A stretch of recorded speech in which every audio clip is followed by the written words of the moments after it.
Imagine a conflict where one side spends millions of dollars defending against a strike that costs the adversary tens of times less. Why can't the most powerful and expensive military machine in history definitively resolve the Iranian question? The problem is not a lack of firepower. The problem is that precision-guided bombs are powerless against the physics of solid rock, institutional resilience, and the ruthless mathematics of a war of attrition. In March 2026, the US leadership announced the complete defeat of the Iranian air defense system, air force, and navy, claiming that Tehran's military machine had been destroyed. But the gap between this statement and reality has become the main economic mystery of this conflict. Behind every war lies a simple question: how much does it cost, and what is ultimately bought with that money?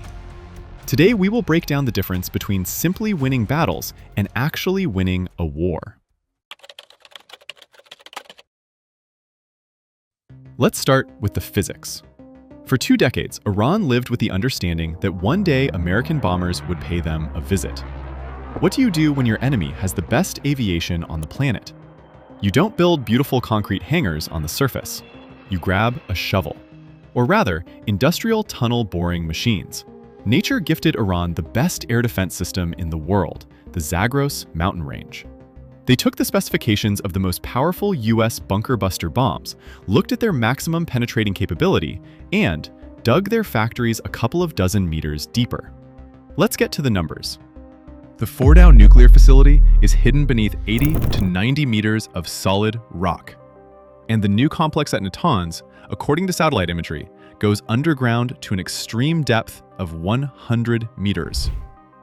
Now, let's look at the balance on the American side. The Pentagon's main trump card against such facilities is the GBU-57 bomb. This is a 14-ton monster costing over $3 million apiece. On paper, this bomb is a masterpiece of engineering. It is capable of penetrating up to 60 meters of reinforced concrete. But there is a nuance that generals only whisper about in closed briefings. Concrete is not a mountain. Solid rock disperses the kinetic energy and seismic waves from an explosion far more efficiently than artificial concrete. The Americans might try to drop a second bomb exactly into the crater of the first, hoping to increase the depths of the strike. But you can't cheat physics. The power of these bombs is simply not enough to go right through a mountain. Even after such a double explosion, the target is still protected by another 20 to 30 meters of impenetrable stone. What real damage can the US Air Force inflict with current technology? If we're talking about the surface, it's 100% damage. External security, warehouses, logistics, transformers, all of this is ground into dust. But if we are talking about the very heart of the program, the centrifuges and stockpiles of enriched uranium, the effectiveness of the strike approaches a statistical margin of error, somewhere around 10 to 15%. The bombs can cave in entrances or destroy ventilation shafts, temporarily choking the facility, but they cannot vaporize uranium through solid rock. In the end, a grandiose operation involving exorbitantly expensive B-2 stealth bombers flying halfway across the world ends with a fizzle. Just one such sortie, dropping wonder bombs and requiring aerial refueling, burns between $50 and $70 million from the US budget. The costs are astronomical, but the result? A collapsed ventilation shaft, a 2-month setback for the program, and a slight scare for Iranian physicists sitting 100 meters underground, sipping tea to the vibrations of the ceiling. Buying a 2-month delay for $70 million isn't a military victory. It's the financial bankruptcy of a strategy. The second level of this conflict is Iran's missile strategy, and it is pure economics. In the early days of the escalation, Iran launched hundreds of ballistic missiles. Every single one requires the launch of a modern interceptor in response. Without the support of allies, any country's air defense system would have faced an overload. But the main thing here is the numbers. The production of an Iranian ballistic missile costs between $500,000 and $2 million. An American Patriot interceptor costs between $3 and $4 million, and the Israeli Arrow 3 is about $6 million. A salvo of 200 missiles costs Iran a maximum of $400 million. Defending against that same salvo costs the defending side over $1 billion. Here, many will ask a logical question. Wait, Isn't Iran under strict sanctions? Isn't it hard for them to replenish their stockpiles? That's where the main catch lies. Over decades of isolation, Iran has learned to assemble its weapons not from unique military parts, but from cheap commercial components. The chips and electronics for their missiles are purchased through long chains of shell companies on the civilian market. It's cheap, and this flow is very difficult to block with sanctions. Yes, for the weak Iranian economy, spending hundreds of millions of dollars is tough. But there is one nuance in this math. The United States can easily print $1 billion, but they cannot print interceptors. Creating complex American systems takes many months and years of work at specialized factories. This is not a war of fire, it's a war of production lines. Iran stamps out its cheap missiles faster than the Western coalition manages to assemble its high-tech shields. Iran's strategy is not about military victory, but about making the enemy simply run out of supplies in their warehouses. Many people ask a perfectly logical question. The US has the best military aviation in the world. Iranian oil rigs and refineries stand out in the open like giant targets in a shooting gallery. Why doesn't the Pentagon just smash them to splinters and leave the regime without a dime? It would seem like the perfect plan. American generals are already rubbing their hands together and warming up bomber engines. But then a pale accountant from the White House runs into the office and yells, "Stop, turn that off immediately." Why? Because Tehran has built an ingenious and utterly cynical system of deterrence. Roughly speaking, Iran has strapped a giant suicide vest to the global economy. Destroying the Iranian oil industry is not a problem for the US at all. The problem is what happens in the next 5 minutes.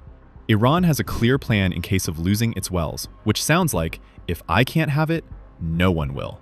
Hundreds of ballistic missiles and thousands of dirt-cheap drones are pre-targeted at the largest oil refineries of their Persian Gulf neighbors, Saudi Arabia and the UAE. American air defense systems are cool, of course, but when a cloud of cheap drones flies at a factory, it's physically impossible to shoot them all down. The result? Arab oil refineries flare up brighter than bonfires at Burning Man. Such a panic begins on global exchanges that Wall Street brokers go gray live on air. Oil instantly skyrockets past $200 to $250 a barrel. Factories worldwide come to a halt, and inflation bursts through the ceiling. And who will Europe, China, and India bill for this banquet? Washington. No American president in their right mind wants to go down in history as the guy who sent the global economy back to the Middle Ages while his own voters can't afford to drive to work. In the US, politicians fear the price tags at the gas pump much more than any Iranian missiles. Here lies the main trap and the answer to why the US cannot defeat Iran. The Pentagon can burn down any base, but America has yet to invent a missile that can shoot down gas prices. US military might simply shatters against the fragility of the global market. Achieving a classic military victory here means shooting yourself in the foot, and with a shotgun at that. The bet on an elegant decapitate the top and the regime will crumble plan crashed spectacularly against the harsh reality of the Middle East. Someone up top seriously decided that eliminating the supreme leader would act as a magic off switch for the entire country. But the Islamic Republic is not a hobby club that falls apart as soon as its charismatic leader leaves. It is a cemented, severe bureaucratic machine with half a century of experience. The IRGC alone has long functioned as a giant armed syndicate. If the CEO suddenly disappears in a huge multinational corporation, the company doesn't just hang a "we're closed, thanks everyone" sign on the door. The board of directors simply installs a new boss, and the assembly line keeps rolling. This entire Iranian system was originally built with a paranoid calculation for survival under any hail of missiles and sanctions. And now just look at the map of Iran. It is a colossal, mountainous fortress where everything important is buried deeper than common sense. You can iron out this territory with its cunning, decentralized network of bases from the air until the second coming. But without an epic ground meat grinder, it will be impossible to subjugate. And right now, there is no political will, no bottomless budgets, and frankly, no volunteers for such an adventure. Summing up, one thing can be said. The era of beautiful television victories in the style of flew in, bombed, hung a flag in the Middle East is officially dead. The Iranian strategy turned out to be frighteningly simple and effective. Tehran has turned its country into a geopolitical porcupine. Swallowing it is impossible due to the mountains and a decentralized army. And just kicking it will cost you dearly because the oil quills will instantly pierce the global economy. The Zagros rocks laugh at multi-million-dollar bunker buster bombs.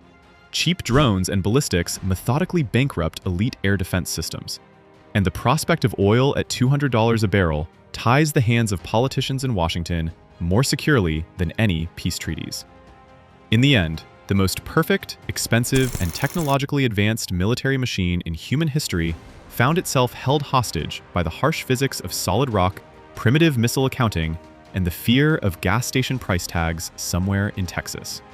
The Americans can easily destroy any targets in the sky, but definitively breaking Iran on the ground and changing the regime there is a task for which the US today simply has neither the resources nor a ready plan.